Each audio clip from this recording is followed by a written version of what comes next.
Márcia Matos, que vai falar das dores da alma, seus agenciadores astrológicos. Descreveremos a natureza e a anatomia própria de algumas dessas dores, como ansiedade, depressão, angústia, melancolia, raiva, distinguindo os estados tônicos dos atônicos. Apontaremos os indicadores astrológicos no mapa natal e nos ciclos planetários associados a este estado. Márcia é astróloga profissional desde 1984, autora do Livro da Lua, professora e coordenadora de cursos de formação em astrologia e de cursos avançados. Boa tarde. Agora tá, ó, olha a potência. Marte e Mercúrio. Tá bom. Então, eu vou fazer assim uma abreviação, um resumo do que vocês vão encontrar nos slides que estão disponibilizados pelo Sinarge. Tem muito material aqui, muito mais material do que eu conseguiria expor para vocês em 50 minutos. Então eu vou fazer realmente tocar nos highlights de cada uma dessas questões, sem poder, obviamente, aprofundar os desdobramentos todos que eu gostaria. Mas as informações estão bem dissecadas, bem exploradas nesses slides, ok? Então, nós vamos começar na introdução falando para vocês que a psicologia e a astrologia andam juntas, no sentido de que são saberes que têm uma autoridade para descrever, dissecar os assuntos da alma.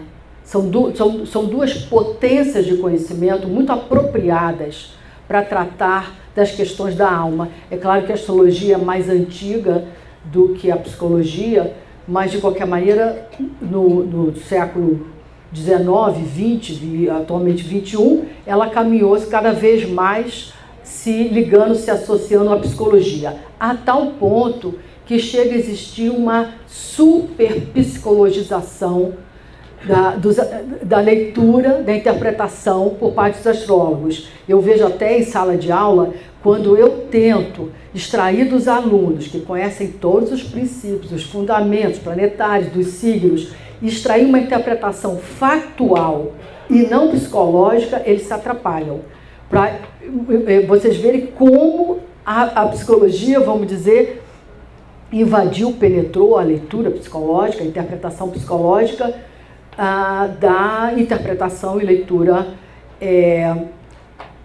astrológica. Em compensação, eu particularmente sou especialmente boa em fazer interpretações factuais. Eu gosto desse lado assim, bem assim, oracular da astrologia, né? Dizer, vai acontecer, não vai acontecer, tantos dias, tarará. Adoro aliás, eu adoro o oráculo, então esse lado da astrologia me fascina. De qualquer maneira, não há a menor sombra de dúvida de que alguns padrões planetários presentes no mapa natal ou algumas incidências, predominâncias de signos, de elementos, de pontuação em casas astrológicas predispõem o sujeito a um determinado estado de espírito que o leva a sentir com mais frequência determinadas dores da alma ou desconfortos da alma, como se fosse assim uma vulnerabilidade que o sujeito tem em relação a certas dores da alma, baseado nesses desenhos, né, planetários, ou provocado como efeito, né, provocado por passagem de ciclos planetários que predispõem o sujeito àquela vulneração psíquica, ok? Com a duração, intensidade e natureza dos ciclos que estão se apresentando. Você pode dizer até quanto você vai ficar nesse bode, até dia tal, e depois passa. Esse tipo de coisa. Ou você vai ficar mais predisposto a esse estado de espírito, etc, etc. Ou você é mais vulnerável a esse tipo de afetação da alma do que outras pessoas. Para grande alívio do sujeito, que se vê, então é isso. Eu estava estranhando, né? Tipo, por exemplo, uma passagem de Netuno sobre Saturno, que é campeão de depressão. É difícil eu passar por essa configuração sem sentir um grande desencantamento pela vida que você montou, estruturou, etc. A gente vai descrever um pouquinho essas situações. Eu vou tentar fazer um resumo das disposições, né, desses estados de alma, dessas dores da alma, e vou fazer uma correlação com os agenciadores astrológicos que geram esses efeitos. Então, a gente tem basicamente dois estados de alma. Vocês têm os hipertônicos, onde há uma carga energética suplementar ao natural do indivíduo, e você tem os hipotônicos ou atônicos, onde há uma retração, reclusão e retirada do estímulo energético, né, da disponibilidade energética, gerando, obviamente, estados e desconfortos bastante diferentes.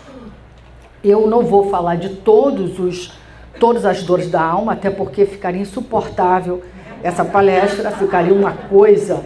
Você tem que estar muito bem para falar disso, inclusive. Opa! Então, a gente vai começar, e eu vou falar basicamente da raiva, ansiedade, depressão e melancolia.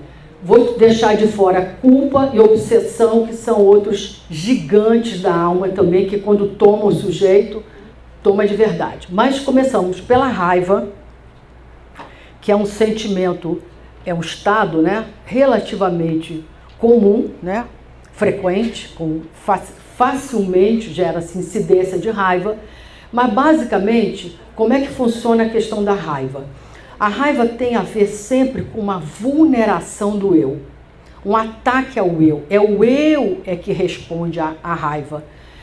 Quanto mais alto, mais forte, mais dominante o eu, né? A fisiologia do eu no mapa do indivíduo, mais ele é um raivoso, ok? E o raivoso, ele tem uma baixa tolerância à contrariedade, né? A se ver impedido, contrariado, a um ponto de que ele chega a se irritar. Ele tem uma espécie de um sensor de defesa, proteção territorial. Ele tem um sensor de fronteira muito sensível. Basta uma pessoa se aproximar um pouco da área dele, que ele já fica incomodado, irritadiço. Basta alguém botar assim o braço na poltrona. Eu sei que eu tenho Marte de casa 1, isso é bem que é isso. Botar o braço da poltrona no cinema, onde você poria o seu, aquilo já te irrita, porque é como se fosse uma sensação muito primordial, muito primitiva, de que você tem um espaço próprio a defender. Só que você fica, no caso do raivoso, muito reativo e muito neuroticamente reativo a esse avanço do outro. Isso costuma dar guerra de fronteiras, né? A gente vê aí dos países, guerra entre vizinhos, né? Botou o carro na minha vaga, não sei o quê, né? Eu vi a vaga primeiro, você entrou, era minha, e coisas do tipo. Ou entre membros da família, era, né? Eu cheguei primeiro, o pai é meu, eu que estava sentada aqui. Então, é essa coisa do o espaço, o território do eu, que está muito afirmado no caso do raivoso. E isso chega também ao ponto da figura raivosa, ela já vai ocupando espaço, é um espalhador. Ele já esparrama as coisas dele, já pega um espaço maior para sentar, já pega 2 lugares na poltrona, justamente para garantir o espaço dele, primeiro, e segundo, porque existe na configuração do raivoso, na psicologia do raivoso, uma necessidade imperiosa de autonomia, liberdade de movimento, ok? Você vê isso muito claramente em criança pequena, ok? Bom, então essa é uma das indicações da raiva. Eu acho que o som aqui baixou, tá bom? Então, o que acontece? Aí você tem a saída, né? Que seria a descarga da raiva. que é como o raivoso tenta neutralizar ou voltar ao equilíbrio anterior através da descarga da raiva. Aí ele tem lá o ataque dele, xinga, chuta, faz sei lá o quê, e a ideia é que isso devolveria a ele o equilíbrio, ou seja, anularia aquele estímulo que foi ampliado. Só que, muitas vezes, acontece que a raiva, ou melhor, a descarga da raiva não pode acontecer. Porque a figura que ele causou aquilo não pode ser atacada. É seu chefe, seu patrão, é o presidente da República, não sei, é o guarda, é o sujeito do Detran que faz a lei seca, enfim. Você, então, não tem a descarga suficiente que te aliviaria aquele estado de frustração ou vulneração. Ou a descarga não foi suficiente. Não foi do tamanho que precisava. Ou ainda, a figura que te atacou, quando você vai fazer a descarga da raiva, ela se mandou, ela foi embora. Ou pior, ela é invulnerável a você. Aí o seu eu enorme fica completamente impotente. Isso aumenta a raiva, a ponto de chegar à cólera e outros estágios da raiva. Ok? Bom. Isso a gente vê diariamente no trânsito, em todos os lugares da vida. Enfim, aí nós temos a seguinte conclusão. O eu quer poder, ele é feito para poder as coisas. Então, quando ele não pode, né, essa impotência é que gera a raiva. Então, quando o extravasamento não foi suficiente, ou mais ainda, isso também a gente vê muito em criança pequena. Quanto maior tempo de vulneração do eu o sujeito teve que suportar, maior a necessidade de descarga. O cara aguentou aquilo, aturou aquilo, sei lá quantos dias, quantas horas. E aí, quando ele vai extravasar essa raiva, mesmo que já tenha havido o reparo, a reparação, o pedido de desculpa, ele já foi atendido na sua demanda, na sua reivindicação, continua o ataque. É só por uma coisa de equilíbrio energético, que tem que acabar de sair. Então, quando é assim, a gente deixa a pessoa tendo o ataque dela. Deixa. Não tente interromper, não tente minimizar, porque vai acabar estendendo a você. Okay? Não seja uma figura conciliadora nessa hora, porque a pessoa simplesmente precisa deixar sair aquele acúmulo que a envenenou. Ok? Muito bem. E aí você tem os estágios da raiva, que, como eu falei, a gente não vai poder... a raiva, né, não descarregada, ela vira cólera, ela vira rancor, são vários estágios, ressentimento e ódio de si. No caso do rancor, que é uma raiva assim contida, uma raiva esquentada em banho-maria, mantida, muito Marte em Câncer, sabe? Marte em Touro, Saturno-Marte, né, fica sendo cozinhada assim. A pessoa no estágio do rancor, ela fica com raiva contra aquele que lhe causou dano, enfim, o agressor, aquele que invadiu o seu território. Ela fica com raiva de tudo, de todos, daqueles que defendem o agressor e de si, porque não conseguiu se sair dessa. De si por ser um perdedor diante daquela vulneração. Tá? Tipo, como é que eu não fiz isso? Como é que não me ocorreu aquilo? Como é que eu aturei aquilo outro? Por que eu não disse aquilo outro? É a raiva de si que acaba dando o ódio de si. O ódio de si da sua incompetência de, vamos dizer, defender os interesses do tamanho do eu, ok? Então, você tem sempre uma situação da raiva que é de um eu superdimensionado. Nunca é uma anulação do eu, a raiva. Nunca é pouco eu. Euzinho não tem raiva. Aí tem melancolia, depressão, raiva não. Aí nós temos os vários, assim, cada uma dessas dores da alma, ela tem uma família, né, com derivados, né, tem os filhotes, ou os sentimentos derivados do sentimento matriz. Assim é que a raiva tem todos esses descendentes da raiva. Você tem a crítica, a autocrítica, a inveja, vou falar muito rapidamente deles, a ironia, a soberba, o ódio, o mau humor. Mau humor é uma coisa bélica, belicosa e raivosa. O mal-humorado, ele fica ali parado, mal-humorado e mal-humorando. Tudo está em volta. Ele não se mexe para resolver a situação. Para ir lá, fala que nem eu fui agora, vamos mexer no ar-condicionado, vamos ver se melhora. Não, ele fica ali reclamando, né? Produzindo aquela energia densa, ok? Sem tentar resolver a questão.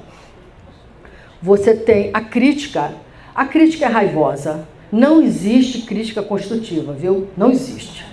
Se você quiser construir alguém, você edifica, você elogia, você chama atenção para os acertos, para os pontos fortes, você estimula, você encoraja, você acalma.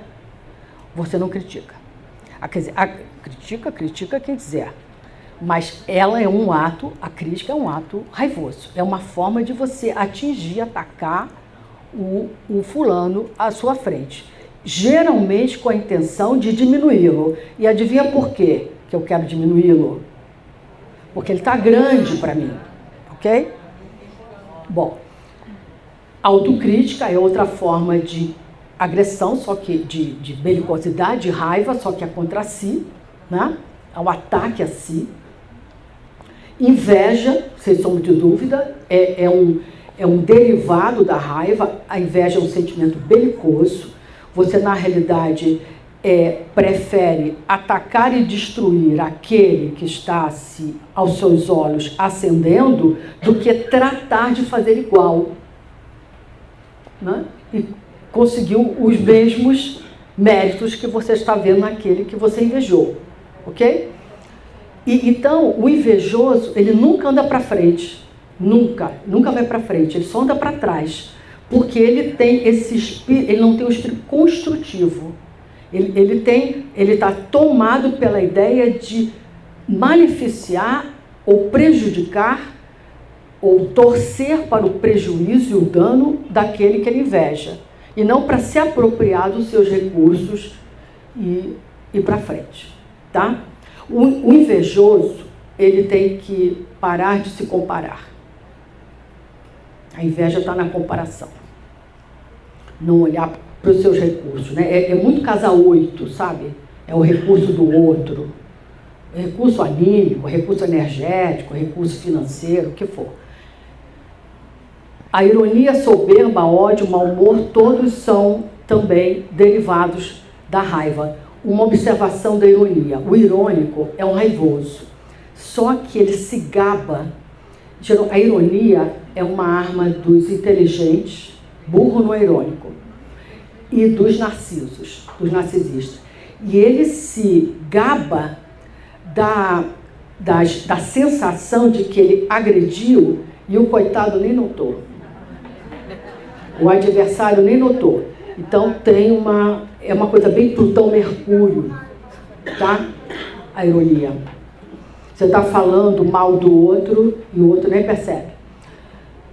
Ou agredindo. A soberba, ela é pior que a ironia. A soberba é um ex-vaidoso. Ele é um cara ou uma cara que um dia se achou uma grande coisa e não realizou. E se decepcionou com os seus propósitos. Então, só lhe sobrou a soberba. E tem um fato muito interessante em relação ao soberbo. Você, quando está diante de um soberbo, você não sabe por que sente uma raiva desgraçada sem o cara ter feito nada. E você sente no plexo solar, assim, um desconforto. A raiva não é sua, é do soberbo. Você só está captando ela, ok? O ódio tem uma semelhança com a inveja. Você só odeia O ódio vincula mais que o amor. O amor ainda é capaz de acabar, o ódio nem isso. E o que acontece com o ódio? Você só odeia o igual, o semelhante. Quanto mais se assemelha, mais passivo de ódio. Alguém muito superior a você, você não odeia. Muito inferior às suas condições, seus recursos, seus meios, você também não odeia. O ódio tem um componente de comparação, como a inveja, de competitividade, né? Da experiência de você estar diante de um adversário, que você chama de adversário, que tem as mesmas condições que você. Ok? Condição de disputa. Você nem desperta esse sentimento. Ok? E o mau humor também nós já descrevemos um pouco. Agora, me chama a atenção porque as pessoas mais aptas, competentes, capazes, elas não perdem muito, elas não gastam energia, elas não perdem tempo com reclamação, lamúria, queixa, mau humor, porque elas justamente partem para resolver, solucionar, mitigar o problema, atuar. Então, você não repara tanto esses sentimentos, essas dores em figuras muito produtivas, muito eficientes, muito aptas, porque todo o combustível energético dela está voltado para diminuir os problemas, enfrentar os problemas e não ficar nesse gozo da lamúria, ok? Nós brasileiros estamos com essa tendência, tem que tomar muito cuidado com esse gozo da lamúria, tá? Aí não tem que fazer nada, né? É só reclamar. Aí é fácil. Ok? Aí eu descrevo para vocês, né? Esses sentimentos todos. E vamos, astrologicamente, como é que isso se situaria? Nós temos, claro, um Marte proeminente, um Marte tensionado, Marte-Sol, Marte-Plutão, Marte-Mercúrio, Marte angular, Marte-Lua. Marte-Lua é bem colérico, com a desvantagem enorme que a Lua não sustenta. Então é assim, a pessoa desliga o telefone, bate a porta, depois chora, porque não sustenta o ataque que ela fez. É uma combinação de ataque com carência que não funciona. Então, quando a gente atende alguém que tem essa condição, a gente fala assim, olha, não dá uma de ataque, você não sustenta a rebordose depois. Ok? Tá? Aquela pessoa que tem um ataque, pensando que o outro vai vir atrás, sabe? Aí o outro não vem, vai ficar mal a beça. Bom, Marte é a faculdade de reação, né, que a gente já sabe. Vamos lá avançar.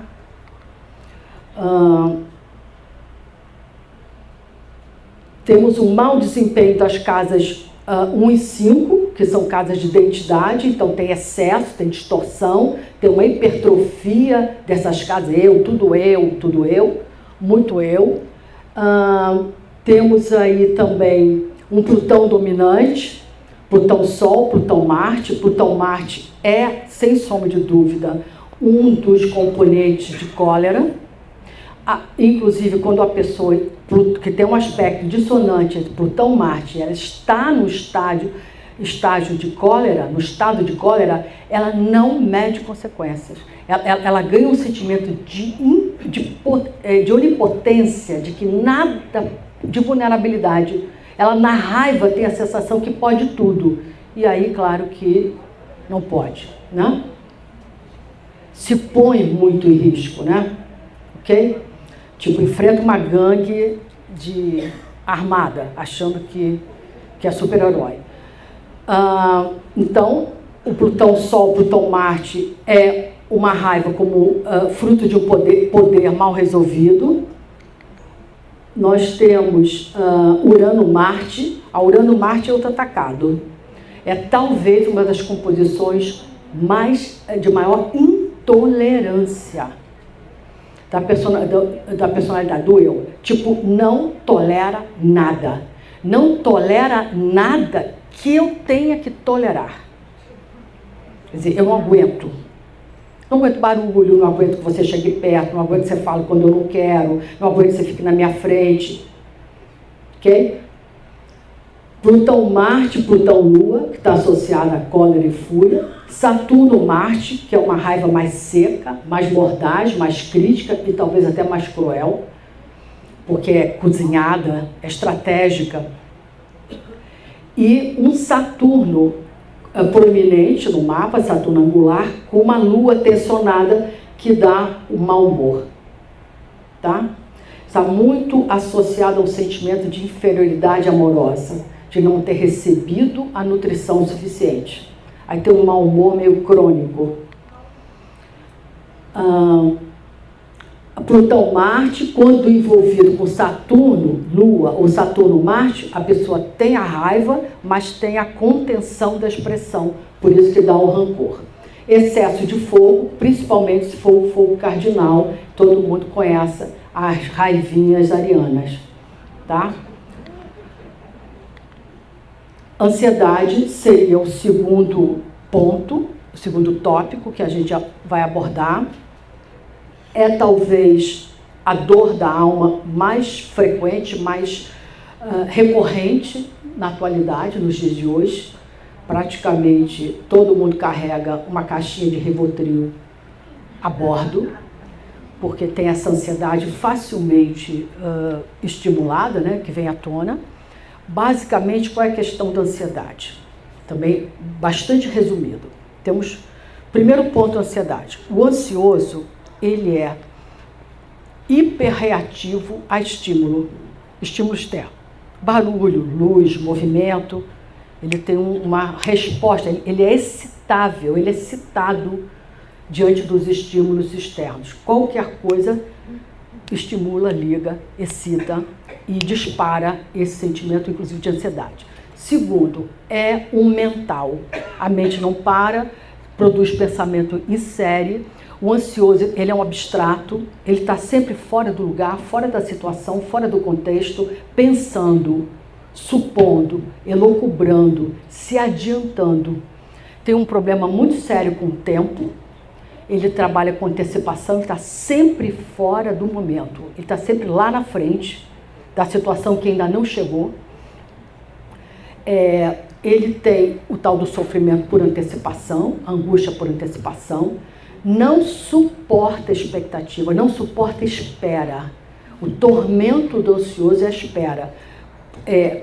Ele prefere, por exemplo, se ele tiver um exame do Enem para fazer, ou um exame clínico que vai lhe dar um diagnóstico, esse período da espera, da expectativa até o resultado é um tormento para o ansioso. E ele fica esse estado de suspensão. Quando vem o desfecho, mesmo negativo, tem um alívio. Graças a Deus, não passei. Pelo menos agora eu posso dormir, acabou. Ou, puxa, graças a Deus, deu realmente o resultado ruim no exame. Puxa, acabou. Aquela sensação que ele saiu dessa suspensão, tá? Então, como é que acontece com a questão do ansioso? Vamos lá. Ele tem uma dificuldade, ele tem, primeiro, baixos recursos internos. O de dentro é muito pequeno, é muito apertado, é muito curto, ele é todo para fora. Então, tudo que pede sustentação, aguentar um tempo, espera, fazer o processo, cumprir as etapas, suponha que você tenha essa base, esse ancoramento, essa condição receptiva, feminina, que o ansioso não tem. Ele geralmente tem uma aceleração de pulso, aceleração respiratória, aceleração cardíaca e dificuldade, problemas com deglutição, dificuldade de engolir biológico, fisicamente, passar para dentro, ok? Porque todo movimento é para fora. São personalidades com uma tendência muito grande a interferir nos processos. Estão sempre atuando, agindo, resolvendo, interferindo numa situação, acreditando que as coisas acontecem, a fila anda porque você está fazendo mover. Então, tudo que pede na vida um estado passivo, receptivo, aguardando, Quer dizer, um ansioso esperando uma ligação para ter uma resposta de um sim ou não, para nada, para um cinema, para coisa nenhuma. É um estado de inquietação, de sofrimento. E, geralmente, ele tem uma tendência abortiva. Ele desiste, fala, não vou mais ao cinema. Porque ficar esperando 10 minutos para saber se eu vou, ok? Então, ele corta, aborta. Já estão entendendo quem é que está por trás dessa figura, o figurão que está atrás da ansiedade. Então, basicamente, no ansioso, tudo resiste ao repouso, ao recolhimento e acomodação. Tudo está em movimento, o tempo todo. Perninha, bracinho, ok? Muito bem. Andando, né, etc. Vamos lá.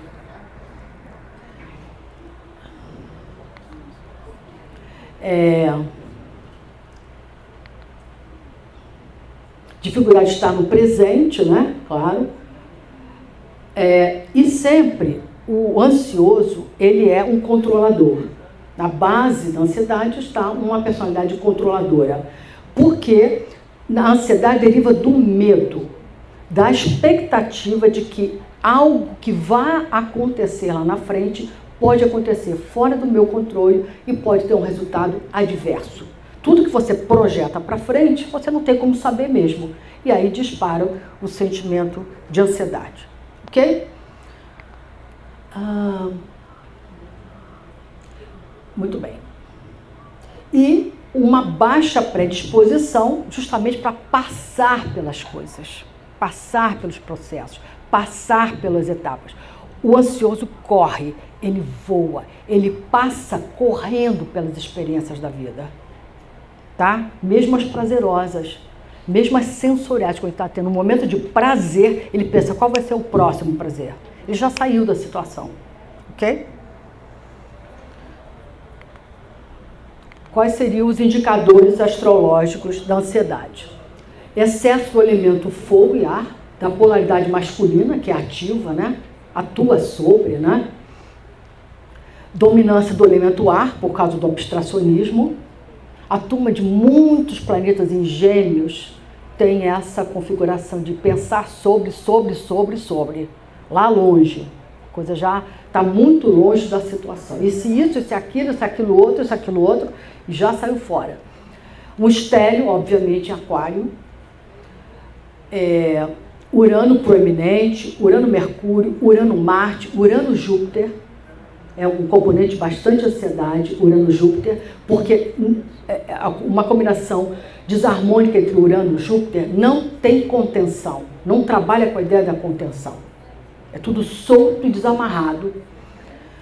Um Júpiter proeminente, ninguém diria, mas Júpiter é um fator, um Júpiter quadrado Sol, um Júpiter angular, um Júpiter quadrado os nodos, um trânsito de Júpiter sobre o Sol, porque justamente você entra na ansiosidade da exuberância da vida. Eu quero tudo, eu quero poder tudo, eu quero abarcar tudo, e entra em palpitação e ansiedade. O ansioso melhora muito quando ele começa a ter mais espaço entre os fatos, mais tempo. Uma prova hoje, outra semana que vem. Uma manhã, outra quarta-feira. Quando a coisa começa a engargalar, ele fecha e não engole mais. A segunda coisa é quando ele reduz o ritmo da vida dele. Quando ele começa a querer menos, fazer menos, baixar um pouco a bola. Então, a configuração jupiteriana muito marcada no mapa, ou trânsitos repetidos de Júpiter, dão justamente ansiedade, porque mostram... Sabe quando você vai assim, quer ver? Dá um exemplo pequeno. Criança pequena em loja de bala, ela olha aquilo e ela entra em ansiedade imediatamente, porque ela visualiza a quantidade de coisas que ela poderia abarcar e absorver. E não cabe dentro, fecha aqui.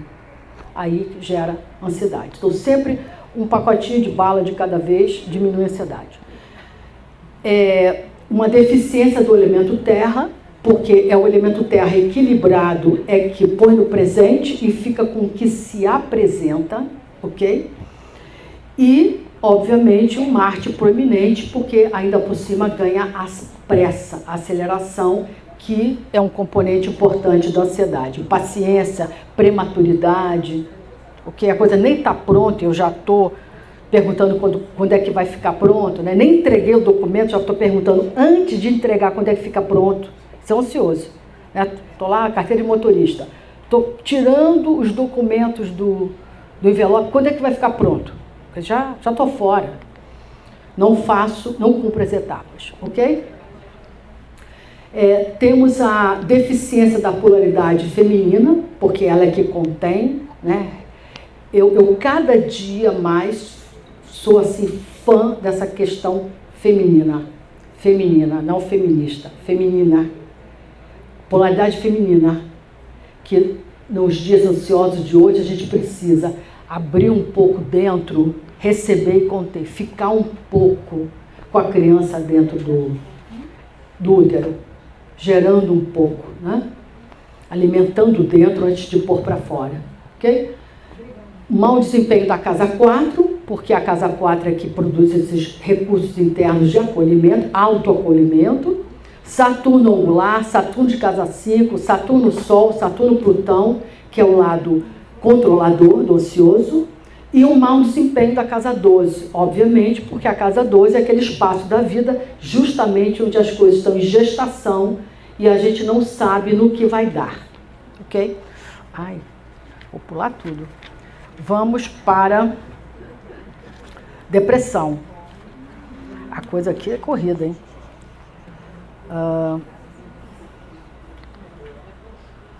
Da família da ansiedade, você tem a preocupação, o medo, o síndrome de pânico, o distúrbio de ansiedade, os pânicos e as fobias, tá? A diferença só da ansiedade para a preocupação é que na preocupação você necessariamente antecipa um resultado negativo. O preocupado é mais pessimista que o ansioso, tá? Aí são os vários tipos de ansiedade, a preocupação, e vamos cair na depressão. Não vamos cair na depressão, vamos lá. A depressão é um estado, o medo é um derivado da ansiedade também, da família da ansiedade, viu? Temos a depressão. A depressão é um estado atônico, ele é para baixo, ele é uma supressão energética, uma diminuição da disponibilidade de energia para o organismo, para o metabolismo, para o corpo. Ele é uma retração energética, ele é uma baixa.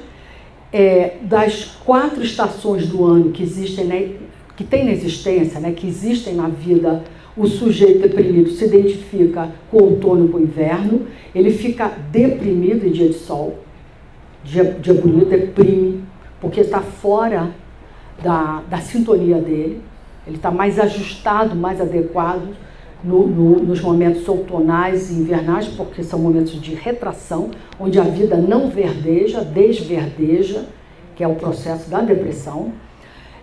Tem uma coisa muito do processo da vida também, de expansão e retração.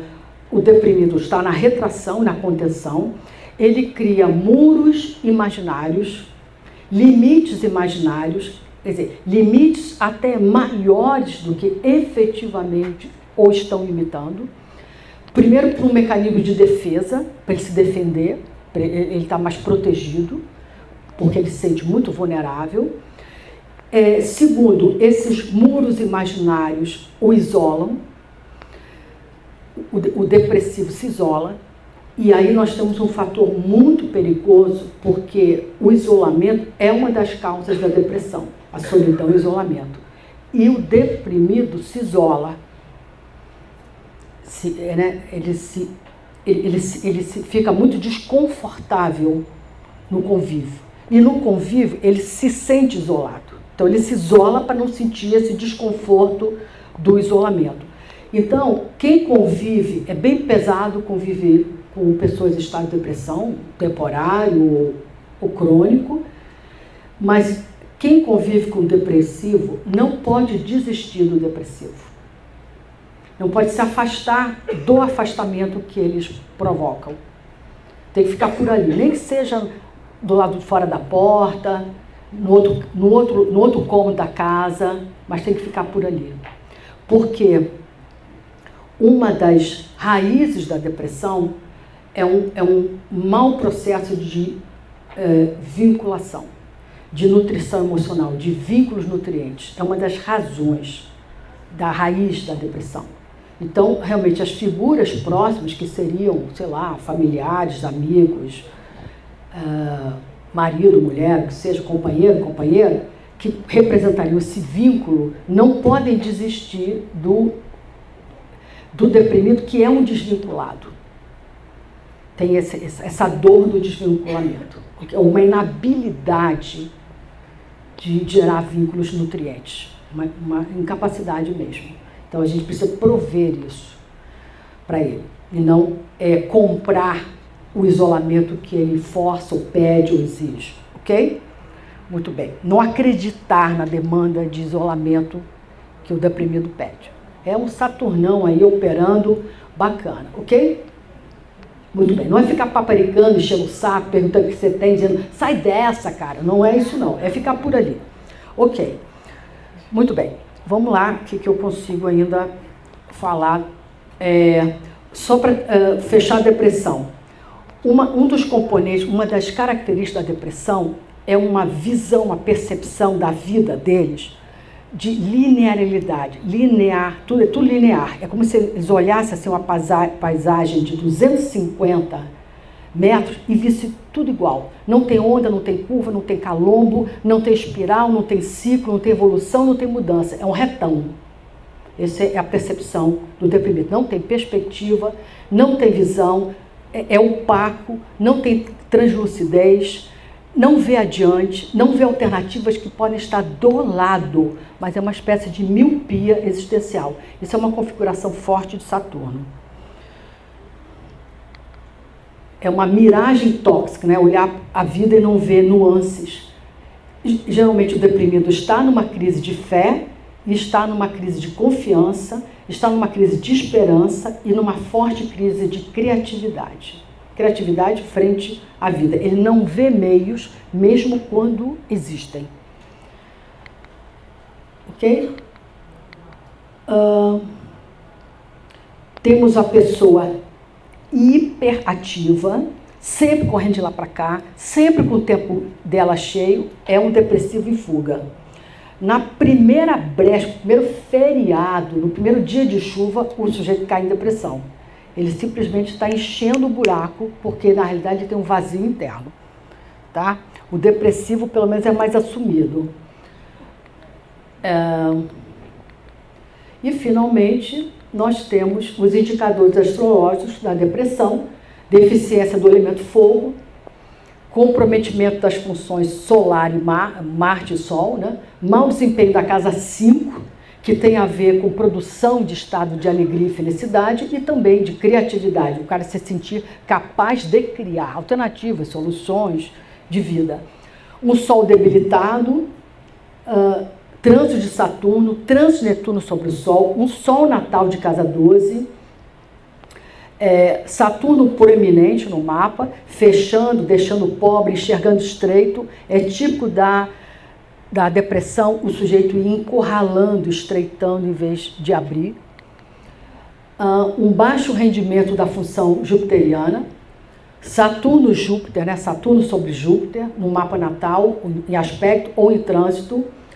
Um Netuno dominante no mapa natal, que tem a ver com encantamento, perda de encantamento. Por mais maravilhosa que pode estar uma situação, mais extraordinária, ele não consegue se ligar no sentimento de encantamento. Tem essa coisa desencantada na depressão. Saturno sobre Netuno, ou Netuno sobre Saturno, em trânsito, é outro componente de depressão, como se a vida tivesse nos decepcionado, a gente tinha um sonho e a vida não imitou a arte. E um mau desempenho da casa 12, porque tem essa vacuidade, esse vácuo, esse vazio interno. Lua muito proeminente também, é outra predisposição para a depressão, principalmente a Lua de casa 12. E, finalmente, a melancolia, que é um outro estado hipotônico, atônico,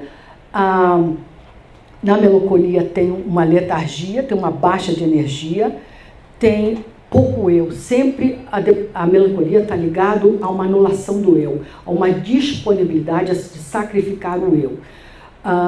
Basicamente, o processo melancólico se dá quando há uma perda de algo muito importante na sua vida ao qual você seja vinculado. Pode ser uma empresa, um emprego, um negócio, uma pessoa, um casamento, uma pessoa da família. E quando ocorre essa perda significativa desse vínculo, principalmente na infância, o melancólico, ele poupa o objeto perdido, ele continua vivo e radiante, e você introjeta a morte em você. Você fica com dano, com prejuízo sozinho para salvar o vínculo que você quer perpetuar com aquele objeto, aquele ser que se foi. Então, o melancólico tem uma forte composição netuniana, ok?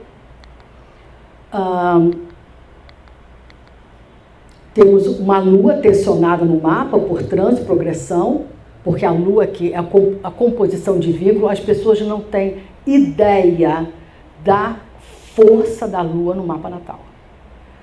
Lua é vinculamento. Vinculamento humano, vinculamento com pessoas, vinculamento com objetos, que te dá a sensação de que você faz parte, você tem um nutriente. Quando essa lua está muito tensionada no mapa natal, ou por trânsito, principalmente Netuno sobre Lua, você tem uma sensação de que você mora no espaço. Não tem nada e ninguém que você possa usar como referência. Você dissolve as referências e esse sentimento de vinculamento e pertencimento, que dá um profundo sentimento de desnutrição emocional, de vazio emocional, que é um dos componentes da melancolia.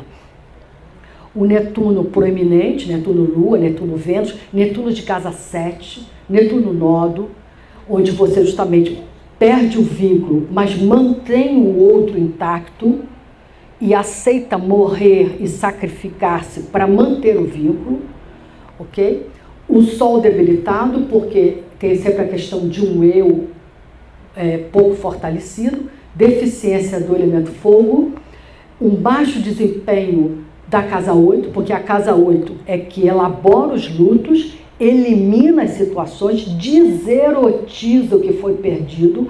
A gente precisa deserotizar o que não está mais com a gente, erotizar o que pode vir a partir daí e com isso fazer a reparação. Isso tudo é um processo de casa 8. Deficiência do elemento fogo e o baixo desempenho das casas 1 e 5, que são áreas de preservação e afirmação da identidade do eu. Muito desse texto eu estudei nesse livro muito interessante, Os 4 Gigantes da Alma, que ele trabalha alguns desses sentimentos, e aí eu fiz essa estruturação, essa ligação com os indicadores, os agenciadores astrológicos. E eu estou dando um curso de verão com esse estudo muito mais aprofundado, né, com exemplos e mapas, etc. Ok, gente? É isso. Muito obrigada. No tempo.